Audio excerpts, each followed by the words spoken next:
Hey guys, Ronnie and Anna here from Cold Blood Creations. So last week I was down in Jacksonville, Florida, and I went and had lunch with a couple of Repticon employees. And as we were sitting having lunch together, we were talking about some of the memories back whenever we used to do the Repticon shows. I came home and I was talking to Anna about it, and we just decided, we sat down and we're talking about some of these stories, and we thought, you know what, let's share those with our viewers. Because there are people that are included in some of these stories that are no longer with us, like Cathy Elrod. I would like to dedicate this video to the memory of Cathy. Cathy used to be a vendor coordinator for Repticon, and we have a lot of good stories and a lot of good memories with Cathy Elrod. Oh, yeah. So, speaking of Cathy, one of the best memories that I ever have was the day that I met Cathy Elrod. It was in Savannah, Georgia. I actually remember this. Okay, it was in Savannah, Georgia. It was the first Repticon show we ever did where we met Cathy. But something happened to us that morning on the way to that Repticon show. Do you remember that? Oh, the bump accidents. Yeah. I don't know if you guys have ever seen those like Karen videos on YouTube. We had an experience with a Karen. Yes, we did. On the way to Savannah, we were already late. We were running late to the show. We didn't get a hotel before we went to the Savannah show like we normally do. So we just woke up super early, like 4 o'clock in the morning, drove straight there, and we came to a red light or something. Yeah, so we're driving, like I said, we left like 4 o'clock in the morning. We're pulling in Savannah, and the sun's just coming up. And this car in front of me pulls up to a red light and goes to make a right-hand turn. Well, I'm looking at the car, I'm looking at the light. The car goes, I look to the left to see if I had it. I thought the car in front of me had gone, and she had only pulled up. And I bumped her.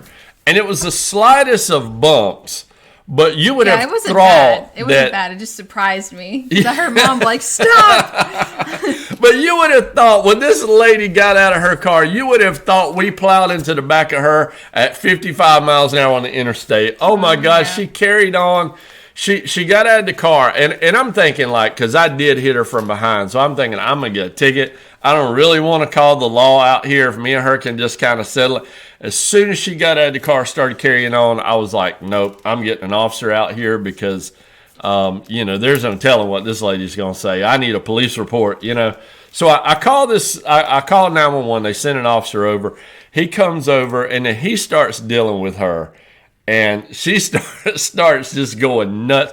Like, I was driving an SUV, and the bumper sticks out kind of far on it. It's a fiberglass bumper. I was driving like 5 miles an hour. There was not a scuff on her car. But she was pointing at scratches like way up on the top of the car. She was like pouring water down the car, like wiping every little crevice that she could find. Being like, what if they got there? What if that was from them? What if they did that? And we're like, huh? Yeah, and the cop kept looking at it. The cop's like, look, I'm looking at the bumper of his vehicle. There's no way he hit you way up here. And she goes, well, are you sure this scratch right here might not have come from when you hit me? And finally, I just looked at him and I said, well, I can back up and hit her again and we can see where my bumper meets her automobile. And the cop thought it was funny because he knew she was being ridiculous. And finally, I'm standing here thinking, I got to hurry up. I got to beat a Repticon. It's the first time I've ever done the Savannah, Georgia show. I'm standing here on the side of the road with this Karen. And I'm probably going to get a ticket. And so finally, the lady turns around. This officer plainly had just kind of had enough of her. And she goes, well, she poured bottled water down the back glass. And she goes, well, do you think it could have done something maybe to loosen the glass and all? And the cop looked at her, and because this is a kid-friendly channel, I'm not going to say exactly what he said. But the cop looked her right in the face. He goes, lady, I think you're full of crap. Turned around and walked off. And I realized then, I'm not getting no ticket. I am not getting a ticket. So I asked the officer, I'm like, am I free to leave? He goes, as far as I'm concerned. So we swapped the insurance information. I left. I've never heard anything about it. It's been like 10 years ago. Yeah, it's been a long time. I just remember after that, we called Cathy to explain why we were going to be even more late than we already were. And she was like, oh, it's okay. Just come on in. And by the time we got there, I guess she told some people and everyone was like, what happened? Yeah. They thought we had gotten into a pretty bad accident. I was like, no, it was literally like we stood on the side of the road with this Karen just freaking out. And like we bumped her not even as hard as you would bump each other on bumper cars at an amusement park, you know? Yeah. So anyway, but that was the morning we came in the show. We met Cathy Elrod for the very first time, and I don't even prank wars from there. I don't even remember when it started, but like me and Cathy clicked in a way. Just I mean, like we became pals instantly. But Cathy loved to cut up and she loved to play. And I do too. So Cathy and I got into a bit of a pranking war that lasted throughout the entire time that we did Repticon. Yeah. The birth. Can I tell the birthday one? The birthday. Yeah. We went to Atlanta one day and it landed on his birthday, and I want to say it was like your 44th or 45th birthday, like something like that. Anyway, so they have a microphone. They'll go up and like on the speakers so that everyone can hear, and they'll usually announce presentations or raffle tickets or things like that. She gets on the microphone and tells everyone to wish him a happy 50th birthday. So everyone at the show, like for the rest of the day, they were walking up to him like, "You're 50? You don't look 50." And so anyway, so I will never forget too, because in Atlanta, I don't know if you guys have ever been, but we usually are set up in this little hallway that leads to the big room where everybody is. There's only a couple people, like a couple vendors in the hallway. And I remember her walking down the hallway and they locked eyes, and she just thought she was the coolest thing. She thought she did so good on that prank. She was so happy with herself. She did. She was like, had I a good time. You back. It was and so Cathy funny. hated being filmed. So the way, I told her, I said, that's all right. I got you. Cathy hated being filmed. She hated being on camera. And for those of you guys who have followed our channel for a while, we used to film some of the Repticon shows that we did. Mm-hmm. And this one particular day, Cathy always told me, you better not put me on a video. I don't want to be on no YouTube or nothing, So since she had pranked me with my birthday, I walked up to her one day with just a regular camera on around my neck, like a touristy kind of looking thing. What I didn't tell Cathy is that the camera was on. And I walked up, and Cathy Elrod was sitting there, and she was eating on something. I mean, she's just, you better not be having me on camera. And she did not know the camera was on the whole time. I was filming this whole thing. About a week later, I put her on YouTube. Well, we got a phone call. We got a phone call right after that video went live, and she goes, "That's all right. I got you. And we did. We pranked each other back and forth literally for years. I just don't think going back to Repticon would be the same without Cathy being there. Sometimes it was like the little petty stuff too. There were like little petty pranks that they would do. Like I remember one time I was sitting behind our table and I saw her like walking down like the little aisle like in front of our table, just minding her own business, doing whatever Cathy was doing. And he was like creeping up behind her, and he had a spray bottle like this in his hand, and he went like, achoo, and sprayed it at the same time, like all over her neck and like the back of her head. And her face was like, she was so disgusted. She was about to just turn around and just nag you. I do she was remember so mad. that. But when she turned around and saw there was a spray bottle, I think she kind of was like, all right, I won't strangle you as much as I wanted to, but it was just funny. Or do you remember the time we had the Monopoly money printed up with Cathy's face on the $1 bill? Yes.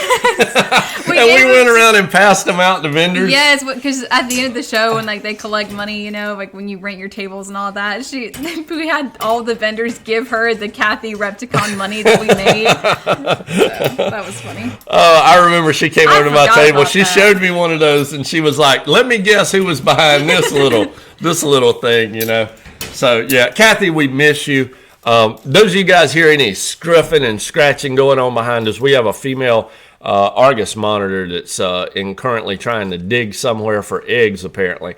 And so hopefully we're going to have some Argus monitor eggs soon. Yeah. Side note.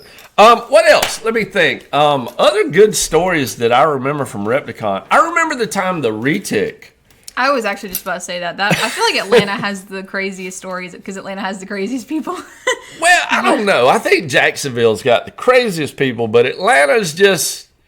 Atlanta. Y'all are neck and neck. But wait, no, I remember we walked, because again, if you've been to Atlanta, there's like a small little hallway with a couple of vendors, and then you turn right, and then there's like a big facility of a whole bunch of vendors.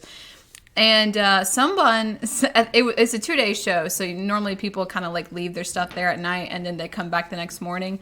So when we came back the next morning, we realized that at night someone's retic got out, and this is not a baby retic or anything. No. How big would you say this thing was? It was a big retic. Yeah. I mean, it was sizable, Yeah. and probably at least 13 foot long, 14 maybe. But it was in the rafters up in the building. If a python gets out, you might as well just look up, because that's where they're going to go. They climb. So I walk in and I see this big I snake. hear all this commotion going on in like one section of the room, and I see this huge ladder. This guy standing on top of the ladder trying to get a retic out of the light fixtures, and probably a dozen people standing around him filming On their phones. He was probably on Facebook that night in 12 different angles. But I remember, and y'all, I've got kind of a twisted sense of humor. I remember standing there, and everybody was filming this guy, and I walked over to this one guy. And I thought it was funny. I hope nobody gets offended by this, but he was filming, and I said, "Are you filming that retic up there?" He goes, "No, I'm filming, hoping he falls off that ladder on the way down." And I was like, "That's so bad." But yeah, I'm not going to mention the name of the guy whose retic got out, because he's come under enough scrutiny lately. But anyway, that was quite the entertainment piece to see that guy they had to get this huge ladder, climb up.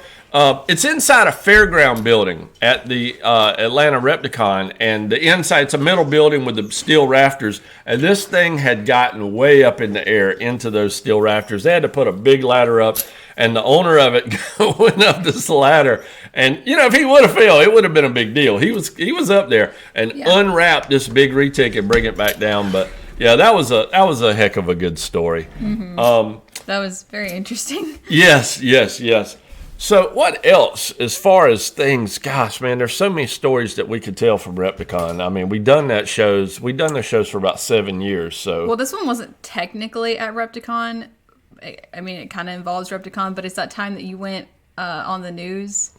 Oh, that was for Repticon. It was like advertising. It didn't happen at Repticon, but it was like advertising for Repticon. Man, yes. So the stink.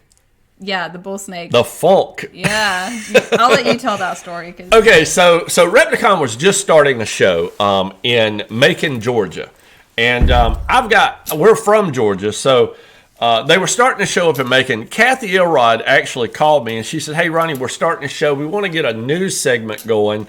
Would you mind doing the Macon, Georgia news segment featuring the new Repticon show coming to town?" She said, maybe take a couple animals and show them on there. So I thought, you know what? Yeah, I'll do that. And we got to this news studio, and they were filming the evening news, and they were doing a spot on Repticon coming to Macon, and we brought this big bull snake. It was one of our largest bull snakes at the time, and we brought it to have it in the segment on the air. Now, if those of you guys who keep bull snakes, you know that when they poop, it's a big deal. It's usually in a big volume. It's usually liquidy. It's usually loud, and it's very, very foul smelling. There's not a lot more foul smelling than a good big bull snake poop. But right as they started filming, we came out, and the lady's like, "Hey, we're here for so-and-so. This is Ronnie from Cold Blood Creations. We're talking about Repticon show coming this weekend, da-da-da." And this bull snake just all over the place. And, I mean, it got on our hands. It stunk.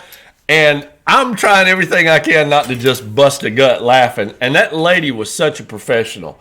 The lady that interviewed us, she just carried on like nothing ever happened. She's like, and thank you for joining us on the evening news. Would have been me. I'd have been cracking jokes and everything else. But yeah, that was a good time. We got to see the behind the scenes of how all that stuff's done, the weather and all that stuff. But that was a good time doing that for Repticon. Yeah, that was fun. I remember watching because I wasn't there. I was kind of behind the scenes, but I remember seeing his face whenever I saw the video, and I was like, "Oh, that doesn't look right."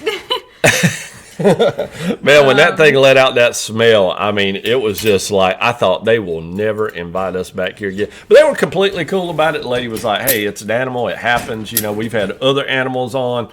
We've had things like this happen. So, yeah, they were really cool about it. But I just, you know, no more opportune time to take a poop than when you're live on the air. So, let's see.